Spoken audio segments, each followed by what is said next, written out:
I have to ask you about your name. Madman Sam. Why are you actually mad? Why did you choose that name? It was kind of given to me.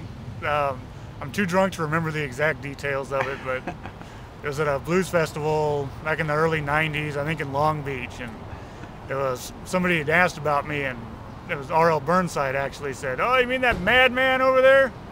And because I was running around drunk and crazy, and just like I always used to back then, but I don't drink anymore, but it's crazy then. And so he kind of gave it to me, not officially, but I kind of took it and said, "Hey, I like that name. I think I'm going to start using it." So. Does it fit you? Not so much anymore, but I can still get a little crazy.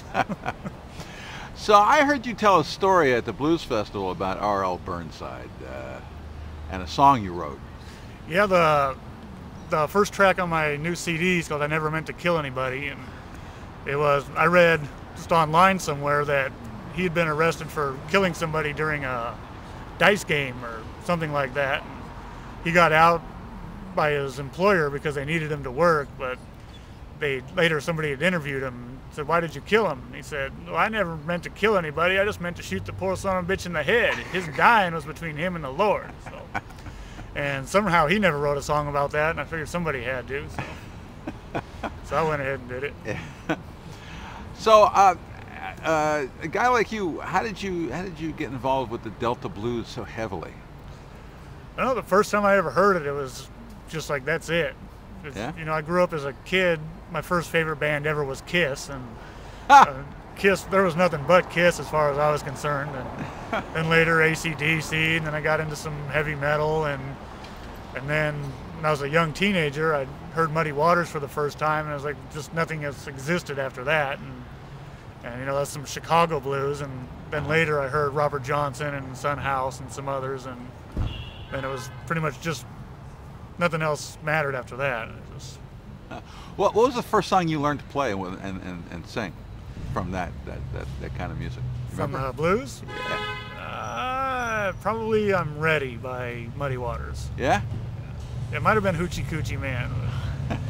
It was my first blues album was a Muddy Waters album with about 16 greatest hits on it. So it was something off of that. Have you ever been able to explain what it was that got you? I don't know. It's just kind of, you know, just a feeling I never got listening to anything else. And just kind of, your whole body just kind of shivers, and it's like, woo, listen to that. You know? Were you a musician at the time? Yeah. Yeah, I'd already been playing. I started playing at about 7, 8 years old. But I got serious about it at about 10 or so. You didn't wear the Kiss makeup, did you? I actually probably did for Halloween a few times, I imagine, when I was a little kid. What kind of stuff did you play? Did you play metal and rock and stuff when you were before you heard the blues? Yeah, played a lot of just rock and roll from the 60s and 70s, and even after I was into blues, just playing bands for money, I played in cover bands on and off, playing 60s and 70s stuff mostly, Hendrix, Doors, and then I also got into trying to play fast, and you know, I learned all of Steve Vai's albums note for note, and Yngwie Malmsteen, and you know, a lot of that kind of stuff. So why now are you a solo? It's so unusual. It really is unusual. Yeah, I don't know. Somehow a few years ago, something changed, and my playing changed drastically. I don't know what I heard or what happened, but just trying to constrain it to a drum beat was just obnoxious to me. And because sometimes I want to slow way down, or I want to speed way up, and I might not want to do it the next time I play it. And I'm trying to keep that with a drummer. Even now, jams I rarely do, just because it's so unnatural feeling to me to keep right on that beat. And it seems to take what I do and automatically turn it into a shuffle or a two-step, or that, and keeping a band together is a little obnoxious too. But. Well, your songs are kind of unusual, I think, aren't they? I mean, I hear that a lot. They're not to me. Well, yeah, because it's you. But you do write about some things that other people don't seem to write about. Yeah, I guess. I just write about what I see, and you know, I always hear from other people that they're, you know, weird or funny, or you know, different. But Well, you know they're funny. yeah, I know they're funny. I don't really realize it until afterwards, though. And you know, I stand back and look at when I get done at an album. It's like there's a lot of funny stuff on there that I never intended. I mean, I remember at the Blues Festival you sang a song about the results of drinking beer. Oh, the NA beer, yeah. Yes. Yeah. What did that say? I'll play a little part of that for you. Okay. See if I can skip to that part. So I drink down another bottle, but the only feeling I get is that I have to pee. Well, now I drink down a bottle of that non-alcoholic beer, but the only feeling I get is that I have to pee. Well, my kidneys may be getting better, but I wouldn't give a good goddamn for the rest of me.